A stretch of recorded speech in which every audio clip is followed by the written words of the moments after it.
So we think this is a good way to begin the new year, to let it really be new and not drag so much of last year into this year. So we are eager to talk with you about you creating your own reality. And we want to awaken within you your realization of your vibrational contribution to every moment in time. We want you to find the balance between the desire that life has caused you to focus into place and the open valve, so to speak, which is the conduit between you and the energy that creates worlds. It's like a pipeline where the energy that creates worlds flows through you toward whatever it is you're asking for. And the balance of your asking and your allowing of that energy to flow is really an important thing for you to consider. We want to talk to you about it in a way that might feel a little new to you, because it's that balance of desire and belief that equals not only what happens and how it happens, but how it feels while it's happening. In other words, everything that you feel, all of the emotions that you live, in other words, what your life feels like to you and what your life looks like as it unfolds, is all about the factors, these simple factors of what life has caused you to ask for now and how open you are about letting it flow.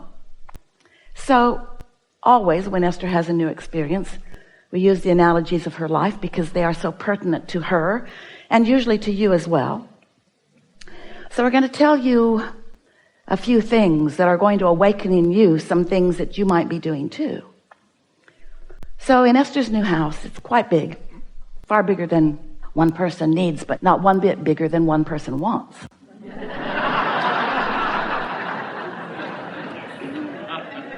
So here it is, and now it's the day that a photography company is coming to take a picture of the award-winning pool. It has a fire feature. Push a button, and fire happens. Esther was very eager. She had not seen the fire yet. She was standing inside. She took her place inside her living room, looking out across the pool. And when the fire came on, it was beautiful, but it made a sound in the attic, a sort of howling sound. Well, when something howls, there's usually something wrong. So she went outside and she said, might want to turn that off. I think the house is going to blow up. I don't know what's happening, but maybe somebody wants to go up in the attic and see. So someone went up in the attic and the gas line was straining. It was obvious. Well, that was not pleasing. And so the contractor came, a lot of people came, and began speculating what was going on. But the general consensus was there was not enough gas going to that fire feature. It wanted more than the pipeline could provide. So it was asking for more. So Esther is just thinking, you guys are stupid. You should have thought that through. There are calculations. This many things needs this much gas, and those pipelines need to be this big, and so forth. She tried to be nice, and mostly was, as they explained to her, there were only a few interior walls that would have to be removed. And Esther explained to them there were going to be no interior walls removed. Tear out the outside of the house, but don't mess with the inside of the house. And then she decided to just cool her jets, because she could feel that she was going off the deep end and that no good was going to come from her involvement in this. And now it's right before the holidays. Nobody wants to do anything anyway. And so Esther just decides to chill and let the universe take care of it. Those were her empty, hollow words that she was speaking to them. So then she's enjoying her house. Everything else works as long as she doesn't turn on the fire. or the pool heater, or the outside fireplace. Just a few things. Everything inside is working. So then the next day, or the day after the next day, she's standing in her living room and she has really a strong impulse to step out into the front yard. And as she does, she hears a strange sound, not so different from the sound that she'd heard before, except it's outside rather than inside. And so she stood there and realized that it had something to do with the sprinkling system, the underground system. She stood there long enough that that zone turned off, and when the zone turned off, the sound went away. It wasn't a sound of water running. It was a sound of something straining. It was a sound of something odd. It was a sound of something going wrong. So she called and left a message and then didn't worry about it. It's winter. Nothing really needs water out there anyway. Something to think about later, though. And then a day or two later, a man came to teach her pool school. He's going to show her how all the buttons work, and he's a lovely man, and she learned about her new swimming pool. And as he was getting ready to leave, he said, "Oh, I noticed that you have a broken sprinkler down on the back of the property." And Esther looked down, and sure enough, there was water bubbling up out of the ground. So she called the landscaper, who was in the area and was there in 2 minutes, who called the sprinkling company, who was also in the area and was there in 5 minutes. And so within 7 or 8 minutes, there were people there to deal with this broken sprinkler. Turned out the sprinkler wasn't broken. It's just downhill, and the system had just turned off, and water was just draining out of that. But now they're there. And so Esther says, "Oh, I have a question for you. Can you turn on whatever zone makes something happen out here in the front?" And so they did, and that sound came. And Esther said, "Does that sound normal to you?" And they said no. And so they were there for a while and figured out that someone had wired 2 zones together so that when either zone was calling for water, both zones were calling for water, and there wasn't enough water for both zones. And so the demand was greater than the supply. You getting a theme here? The demand is greater than the supply. What does that mean to you in terms of creating? Well, it meant something to Esther. I have desires that my open valve isn't supplying, which means my valve is not as open as I think that it is. I'm asking for more than I'm letting come through. I've got beliefs that are blocking my own desires. That was a shocking thing for Esther to hear. She didn't want to admit it. She didn't want to own that. She doesn't want to have a desire that's stronger than her ability to supply it, because she knows the supply is always there and no one is holding back from her supply. She just might have the valve pinched off with some belief that it needs to be harder than it needs to be. You see what we're getting at? And so that really is a wonderful way to understand creation, because when you ask, it's given every single time. The question is, are you letting what's being given in? Or do you have beliefs that have got it choked off in some way? And so if what you're asking for isn't coming easily, you've got it choked off, because you are supposed to be able to ask and it is given, and you're supposed to be able to let it in. Unless you've had past experiences that you keep practicing. Esther believes that construction is wonderful but difficult. Esther believes that people mean well but don't always know what they're doing. And she's got so much evidence to prove it.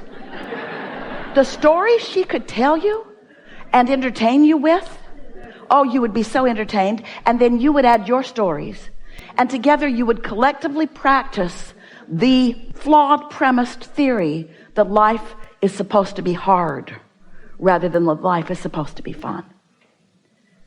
Esther's been practicing justifying the goodness that comes to her through her hard work longer than is good for her. And you are too. We just wanted to begin this gathering with this powerful and always true premise.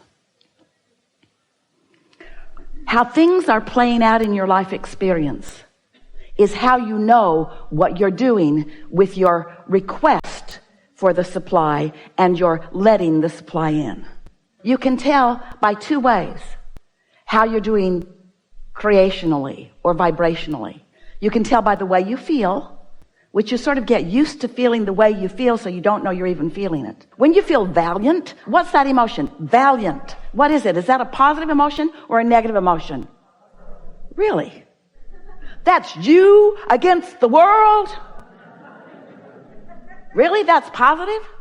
Oh yeah, I can wrestle you to the ground and kill you. One day, Esther decided to move the rods in her closet that were not placed the way she'd asked them to be placed. Oh, it was a weekend. No one was around. She literally took a rod out of the place with great struggle because it was really tight in there and just a smidge too long to go back in easily. So she put it upside down and hammered both ends of the pipe until it was just short enough that it would fit back into place. There. And then she thought, oh, I might be banging it into place. Could have just waited. A nice strong man would have come and done that for me in 2 days.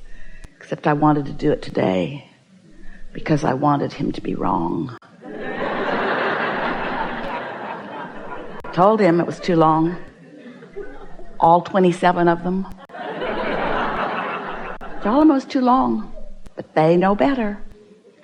So we're sort of throwing Esther under the bus here a little bit, along with all of the rest of you, because we want you and Esther to give up your need to justify the good that comes to you through struggle.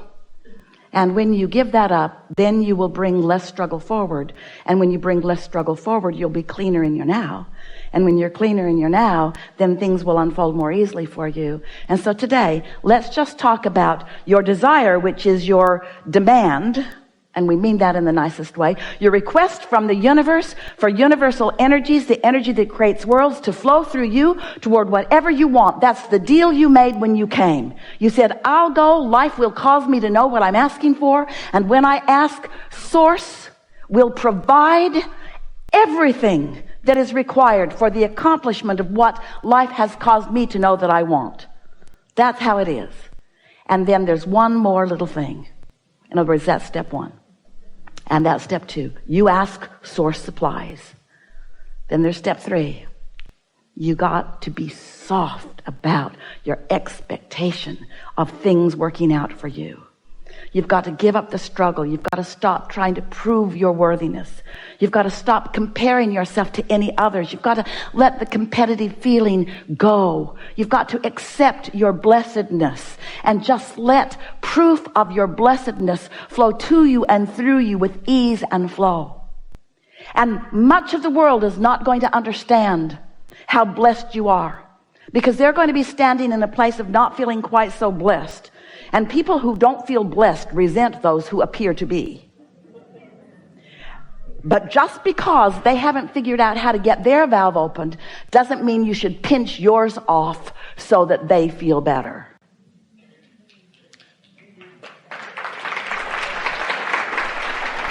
And so, we've enjoyed this interaction immensely. We're eager to talk with you about whatever it is you want to talk about. We want you to know that Esther is living happily ever after, and that we appreciate all of her fine-tuning, and we like how willing she is to get out there and live life, and how willing she is to ask for more energy than she can accommodate, and then see the results of that imbalance, and then do something about it.